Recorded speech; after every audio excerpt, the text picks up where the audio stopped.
Alors, tout d'abord, la PSR complète et apporte des informations sur un nom ou un pronom, ce qui signifie que c'est une expansion du nom. Elle va servir à le compléter.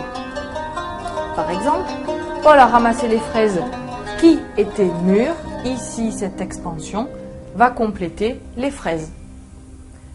Exemple encore, demande à celui qui est près de la porte. Toute cette expansion qui est près de la porte va compléter celui. La proposition subordonnée relative, ou PSR, peut remplacer un adjectif qualificatif. Par exemple, c'est un enfant malin. Malin est notre adjectif qualificatif.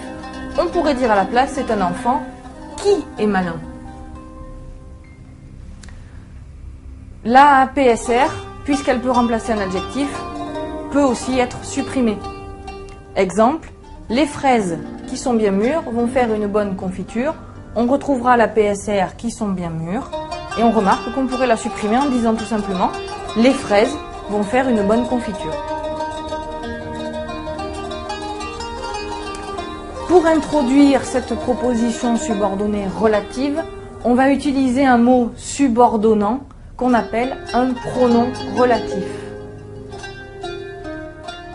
Ce pronom relatif, il peut être simple ou complexe.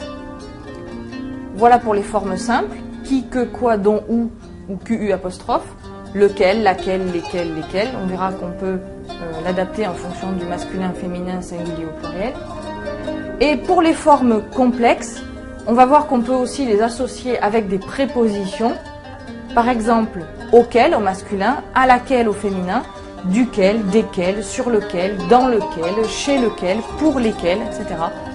On va pouvoir les associer donc avec des prépositions. On retiendra sur la proposition subordonnée relative qu'elle complète un antécédent qui va être un nom ou un pronom. On retiendra qu'elle peut être supprimée et qu'elle est introduite par un pronom relatif.